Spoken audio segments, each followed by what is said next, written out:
السلام علیکم ورحمۃ اللہ وبرکاتہ۔ میرے پیارے آقا علیہ الصلاۃ والتسلیم کے پیارے دیوانوں، خاتون جنت حضرت فاطمۃ الزہرا رضی اللہ تعالی عنہا کی کنیزوں، تذکرۃ الانبیاء کے درس نمبر 56 میں آپ تمام کا استقبال ہے۔ الصلاۃ والسلام علیک یا رسول اللہ، الصلاۃ والسلام علیک یا حبیب اللہ، الصلاۃ والسلام علیک یا نبی اللہ، وعلی آلک واصحابک یا نور اللہ، صلی اللہ تعالی علیہ وسلم۔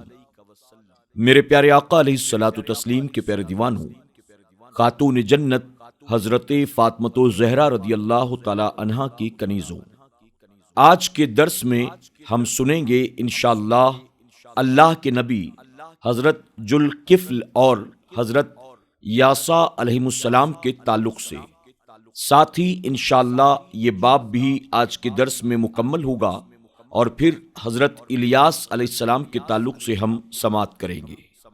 یاد کرو اسماعیل اور یاسا اور ذوالکفل علیہ السلام کو، اور سب اچھے ہیں۔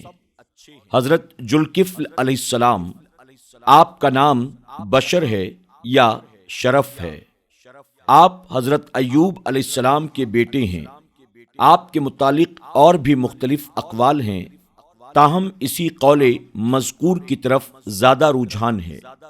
اللہ تعالیٰ نے ان کو ان کے باپ حضرت ایوب علیہ السلام کے بعد نبی بنا کر بھیجا اور حکم دیا کہ آپ لوگوں کو میری وحدانیت پر ایمان لانے کی طرف بلائیں کہ میرے بغیر کوئی معبود نہیں۔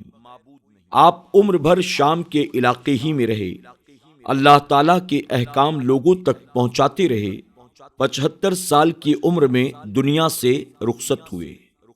آپ علیہ السلام نے اپنے بیٹے عبدان کو وصیت کی تھی کہ میری وفات کے بعد نیکی کے عمل پر قائم رہنا، لوگوں کو بھی ایمان اور نیک اعمال کی ترغیب دینا۔ آپ علیہ السلام یتیموں، محتاجوں، غریبوں، بیوہ عورتوں پر رحم فرماتے، ان کی ضروریات کا خیال رکھتے۔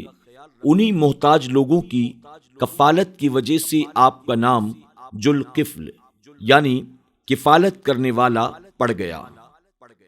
حضرت یاسا علیہ السلام، آپ کو اللہ تعالیٰ نے نبوت عطا فرمائی اور اس کے ساتھ ہی آپ کو بادشاہت بھی عطا فرمائی۔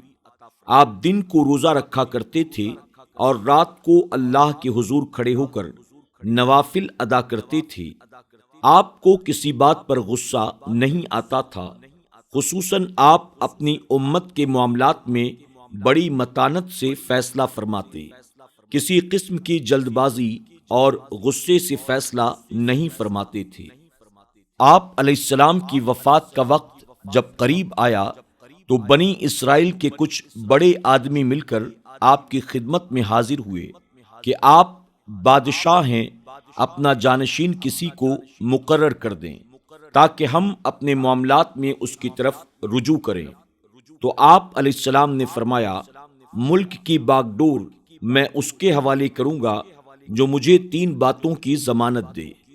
کسی شخص نے بھی اس ذمہ داری کو قبول کرنے کی ضمانت دینے کے متعلق آپ سے کوئی بات نہ کی سوائے ایک نوجوان کے۔ اس نے کہا، میں ضمانت دیتا ہوں۔ آپ نے اس سے فرمایا، بیٹھ جا۔ مقصد یہ تھا کہ کوئی اور شخص بات کرے، لیکن پھر آپ کے کہنے پر وہی نوجوان کھڑا ہوا۔ اس نے ذمہ داری قبول کرنے کی یقین دہانی کرائی۔ ایک یہ کہ تمام رات عبادت میں گزارنی ہے، سونا نہیں ہے۔ دوسری بات یہ کہ ہر روز دن کا روزہ رکھنا ہے۔ تیسری چیز یہ کہ غصے کی حالت میں کوئی فیصلہ نہیں کرنا۔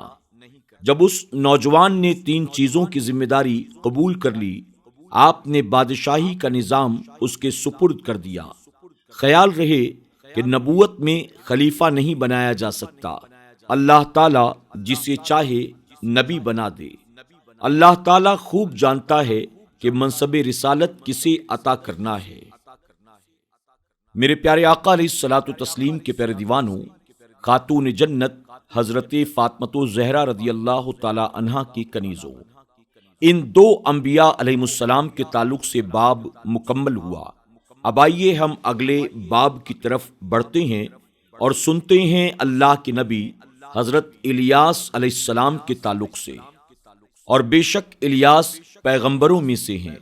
جب اس نے اپنی قوم سے فرمایا، کیا ڈرتے نہیں؟ کیا تم باال، ایک بت کا نام تھا، آپ نے فرمایا اسے پوچھتے ہو اور چھوڑتے ہو سب سے اچھا پیدا کرنے والا اللہ تعالیٰ کو، جو رب ہے تمہارا اور تمہارے اگلوں باپ دادا کا؟ پھر انہوں نے اسے جھٹلایا تو وہ ضرور پکڑے جائیں گے، مگر اللہ تعالیٰ کے چنے ہوئے بندے، اور ہم نے پچھلوں میں ان کی ثنا باقی رکھی۔ سلام ہو الیاس علیہ السلام اور ان کے ساتھ ایمان لانے والوں پر۔ بے شک ہم ایسا ہی صلہ دیتے ہیں نیکوں کو، بے شک وہ ہمارے اعلیٰ درجے کے کامل ایمان والے بندوں سے ہیں۔ حضرت الیاس علیہ السلام اللہ کے نبی ہیں اور موسیٰ علیہ السلام کے بھائی حضرت ہارون علیہ السلام کی اولاد میں سے ہیں۔ آپ کا نسب مشہور قول کے مطابق یہ ہے: الیاس علیہ السلام بن یاسین بن کہاس بن الایزار بن ہارون۔ حضرت الیاس اور حضرت خضر علیہ السلام کی ہر سال ملاقات۔ حضرت الیاس علیہ السلام خشکی پر مقرر کیے گئے تھے اور حضرت خضر علیہ السلام دریاؤں اور جزیروں پر مقرر کیے گئے تھے۔ ہر سال حج کے موقع پر ان دونوں کی ملاقات ہوتی ہے۔ نبی کریم صلی اللہ علیہ وسلم اور الیاس علیہ السلام کی ملاقات۔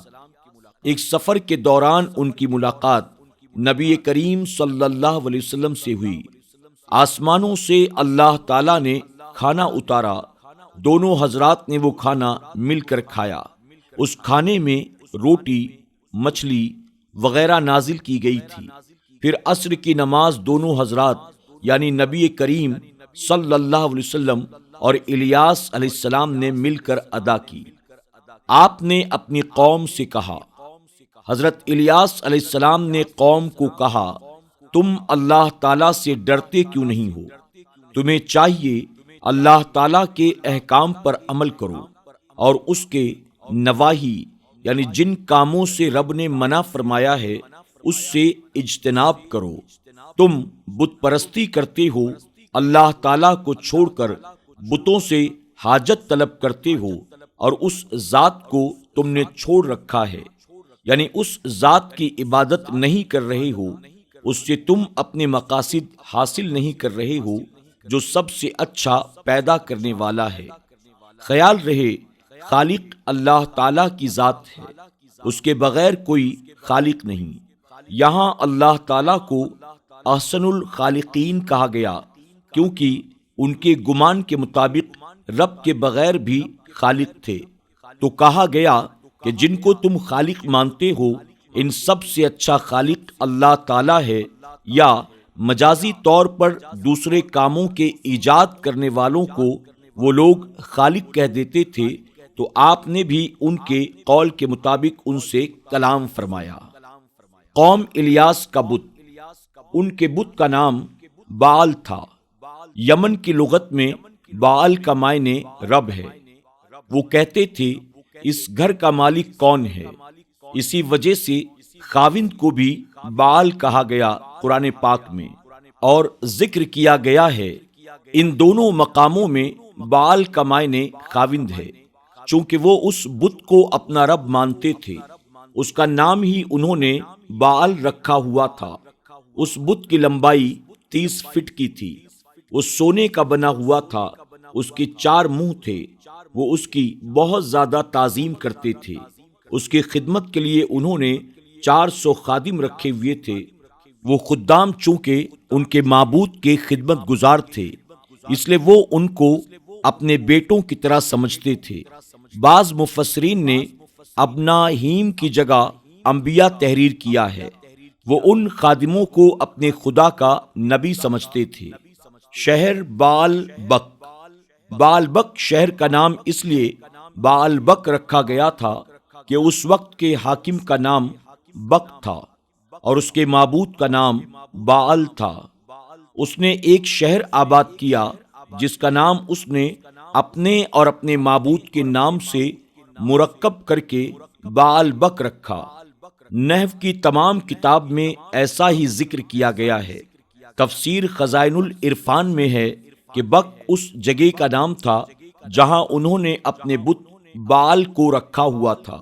اس طرح بت اور اس کے مندر کے نام سے شہر کا نام بال بک رکھا گیا۔ تنبیہ: بعض حضرات نے تحریر کیا ہے کہ بال بت میں شیطان بولتا تھا کہ گمراہی کی طرف ان کی رہنمائی کرتا تھا۔ وہ بت کچھ احکام جاری کرتا، اس کے خدام یعنی جن کو وہ اپنے بت کے نبی سمجھتے تھے لوگوں تک وہ احکام پہنچا دیا کرتے تھے۔ علامہ رازی رحمۃ اللہ تعالی علیہ نے اس کو رد کرتے ہوئے فرمایا، بعض لوگوں کا جو یہ قول ہے کہ بال بت کے پیٹ میں شیطان داخل ہو جاتا اور ان کو گمراہی کے راستے پر چلانے کا کام کرتا تھا، اس کا تسلیم کرنا بہت مشکل ہے۔ اگر اسے مان بھی لیا جائے تو بہت سے معجزات پر عیب لازم آئے گا اور ان پر اعتبار بھی ختم ہو جائے گا۔ نبی کریم صلی اللہ علیہ وسلم کے معجزات میں ان معجزات کو بھی بیان کیا گیا ہے کہ آپ سے بھیڑیوں نے کلام کیا، آپ صلی اللہ علیہ وسلم سے اونٹ نے کلام کیا۔ آپ نے جب منبر بنوا لیا تو جس ستون سے آپ پہلے سہارا لگا کر خطبہ دیا کرتے تھے وہ رونے لگا، آپ نے اسے تسلی دی۔ اگر یہ مان لیا جائے کہ شیطان جسموں میں داخل ہو کر کلام کرتا ہے تو یہ احتمال بھیڑیے اور اونٹ اور کھجور کے تنے یعنی اس رونے والے ستون میں بھی قائم ہوگا۔ معاذ اللہ، ان میں شیطان نے داخل ہو کر کلام کیا ہوگا۔ اس طرح تو معجزات پر سے اعتبار ہی اٹھ جائے گا۔ علامہ رازی کی اس بحث سے واضح ہو گیا کہ یہ قول ہی باطل ہے کہ بال کے پیٹ میں شیطان داخل ہو کر کلام کر رہا تھا۔ خیال رہے کہ یہاں تو انہوں نے اس کی تکذیب کے پس بے شک وہ پکڑے جائیں گے میں اخروی عذاب کا ذکر کیا، اسی طرح اس کے بعد مگر اللہ تعالیٰ کے چنے ہوئے بندوں میں استثناء بھی اسی اخروی عذاب سے ہے۔ دنیا میں قوم الیاس کی تباہی اور آپ پر ایمان لانے والوں کی نجات کا ذکر معتبر تفاسیر میں نظر نہیں آ سکا۔ اعلیٰ حضرت امام احمد رضا خان فاضلی بریلوی رضی اللہ تعالی عنہ کا ترجمہ بھی یہی ظاہر کر رہا ہے۔ سلام علی الیاسین کا ترجمہ اعلیٰ حضرت نے کیا تو سلام ہو الیاس علیہ السلام پر۔ اس سے ایک قول یہ ہے کہ آپ کے ساتھ ایمان لانے والوں پر بھی سلام ہو۔ ایک قرات میں آل یا سین میں چونکہ الیاس علیہ السلام بن یا سین ہیں یعنی سین کی آل پر سلام ہو، اس سے مراد الیاس علیہ السلام ہیں۔ میرے پیارے آقا علیہ الصلوۃ والتسلیم کے پیارے دیوانوں، خاتون جنت حضرت فاطمۃ الزہرا رضی اللہ تعالی عنہا کی کنیزوں، اسی کے ساتھ ہمارا آج کا یہ درس اور یہ باب مکمل ہوا۔ انشاءاللہ زندگی رہی تو کل کے درس میں ہم اور آپ اللہ کے نبی حضرت یونس علیہ السلام کے تعلق سے سماعت کریں گے۔ آپ جانتے ہیں کہ یونس علیہ السلام اللہ کے وہی نبی ہیں کہ جنہیں آزمائش کے طور پر مچھلی کے پیٹ میں قید کر دیا گیا، پھر یونس علیہ السلام کس طرح مچھلی کے پیٹ سے باہر نکلے، انشاءاللہ یہ ساری باتیں ہم کل کے درس میں سماعت کریں گے۔ تو آپ تمام سے درخواست ہے کہ اسی ذوق و شوق و محبت کے ساتھ آپ ہمارے ساتھ بنے رہیں، خود بھی سنیں اور زیادہ سے زیادہ آپ اسے اپنے دوست احباب کے ساتھ بھی شیئر کرتے رہیں۔ اللہ سب کو جزائے خیر عطا فرمائے۔ اب کل تک کے لیے ہمیں اجازت دیں، اپنا خیال رکھیں اور اپنی دعاؤں میں ہماری پوری ٹیم کو یاد رکھیں۔ السلام علیکم ورحمۃ اللہ وبرکاتہ۔